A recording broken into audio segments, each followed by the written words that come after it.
Welcome guys, कैसे हैं? आशा है अच्छे होंगे। साथियों, सी प्लस प्लस प्रोग्रामिंग में आज हम सीखेंगे टोकन्स को। अब देखिए टोकन क्या होते हैं।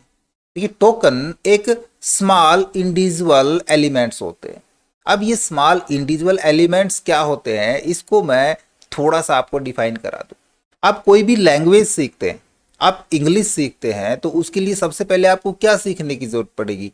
आपको ए बी सी डी आना चाहिए, ए टू जेड सारे आपको कैरेक्टर्स पता होने चाहिए, ताकि कैरेक्टर सीखने के बाद हम उन कैरेक्टर्स को जोड़ करके एक वर्ड बना सकें, उन वर्ड्स से हम एक सेंटेंस क्रिएट कर सकें, तभी तो इंग्लिश आती है। ऐसे हम हिंदी सीख रहे हैं तो उसके लिए हमको का खा गा ए आ ई आएंगे, तभी हम उनको जोड़ के एक शब्द बनाएंगे और एक शब्द से हम एक पूरा वाक्य क्रिएट कर सकते हैं।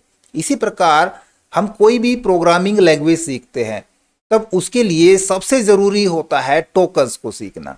आप टोकन्स को किल्पो की मदद से भी समझ सकते हैं कि टोकन्स क्या होते हैं। हम इसको किल्पो से समझते हैं। ये इसको याद रखने का एक आसान तरीका होगा। किल्पो में के का मतलब होता है keywords, I for identifier, L for literal या कंस्टेंट भी इसको कह सकते हैं, पी फॉर पंक्चुएटर या सेपरेटर्स भी इसको कह सकते हैं, और ओ फॉर ऑपरेशंस। तो सबसे पहले तो ये सारे टोकन्स हम समझ लेंगे और टोकन्स पढ़ने के बाद प्रोग्रामिंग करना हमारे लिए आसान हो जाएगा, जिसमें आज हम कवर करने वाले हैं कीवर्ड्स को और आइडेंटिफायर को। तो इस वीडियो में अंत तक बने रहिएगा। नमस्कार साथियों, मेरा नाम है मनोज कुमार और आप देख रहे हैं कंप्यूटर ज्ञान गुरु चैनल। तो चलिए सीख लेते हैं। देखिए सबसे पहले कीवर्ड्स को समझते हैं। कीवर्ड्स क्या होते हैं?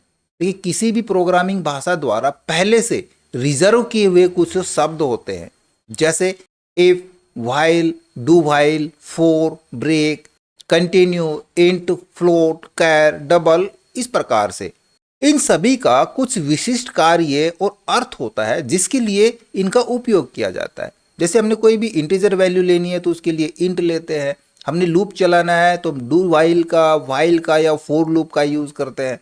इसलिए इन सभी का अपना अपना एक महत्व होता है। अब देखिए आइडेंटिफायर क्या होते हैं। आइडेंटिफायर किसी वेरिएबल, किसी क्लास या किसी फंक्शंस को दिए गए नाम होते हैं। सी प्रोग्रामिंग में आप जब किसी चीज को कोई नाम देंगे, चाहे वो कोई वेरिएबल हो, कोई क्लास हो या कोई फंक्शन हो, तो वो आइडेंटिफायर कहलाता है। अब इसमें भी अलग अलग सवाल उठ के आ सकते हैं कि वेरिएबल्स क्या होते हैं, क्लास क्या होती हैं और फंक्शंस क्या होते हैं। देखो वेरिएबल्स क्या होते हैं? वेरिएबल्स वो होते हैं जो किसी वैल्यू को स्टोर करते हैं। ये एक कंटेनर की तरह काम करता है। ये सारा हम पहले पढ़ चुके हैं और आगे भी जब हम एक कोई वेरिएबल डिक्लेयर करेंगे तब भी डिटेल से समझाएंगे। क्लास भी हम आपको आगे पढ़ा देंगे। क्लास एक यूजर डिफाइंड डेटाबेस होता है जिसमें वेरिएबल्स और फंक्शंस को इकट्ठा करके रखा जाता है। ऐसे ही फंक्शंस एक सब प्रोग्राम्स होते हैं। अभी एग्जांपल के लिए मैं एक वेरिएबल डिक्लेयर करूं, मैं एक इंटीजर टाइप का वेरिएबल लेता हूं और यहां पे मैं लिखता हूं इंट a इक्वल 5। तो यहाँ पे आप तीन चीजें देख पा रहे हैं। सबसे पहले इंट क्या है? अभी हमने आपको समझाया कि ये पहले से एक रिजर्व्ड कीवर्ड है सी प्लस प्लस का या किसी भी प्रोग्रामिंग लैंग्वेज का। तो इंट हो जाएगा एक कीवर्ड। ए हमने एक वेरिएबल लिया है, ए नाम का डिक्लेयर किया है, तो जब भी हमने इसका एक नाम दिया, ये एक वेरिएबल लिया है ना, तो ये नाम दिया इसको, तो ये क्या हो जाएगा? ये एक आइडेंटिफायर कहलाएगा, जो किस कैटेगरी में आता है? जो वेरिएबल की कैटेगरी में आता है। और 5 वैल्यू है। तो क्लास हमारी समझ में आ गया, आइडेंटिफायर हमारे समझ में आ गया। लेकिन आइडेंटिफायर के कुछ रूल्स होते हैं। देखो आइडेंटिफायर के रूप में हम किसी भी कीवर्ड का यूज नहीं कर सकते। जैसे हमने कीवर्ड आपको बताया इंटीजर, व्हाइल, फ्लोट, है ना, ये सारे कीवर्ड्स हैं और इनका इस्तेमाल हम आइडेंटिफायर के लिए नहीं कर सकते। लाइक हम लिखे इंट, जहाँ पे हमने इंट a इक्वल 5 लिखा था, यहाँ पे हम इंट फ्लोट इक्वल 5 लिखे, तो ये यूज नहीं कर सकते क्योंकि फ्लोट एक रिजर्व कीवर्ड है किसी भी प्रोग्रामिंग लैंग्वेज का। इसकी जगह हम कोई दूसरा कीवर्ड यूज करें। दूसरा, कोई भी नाम डिक्लेयर करने के लिए पहला करैक्टर अल्फाबेट करैक्टर होना चाहिए या अंडरस्कोर करैक्टर होना चाहिए, वो न्यूमेरिक करैक्टर नहीं होना चाहिए।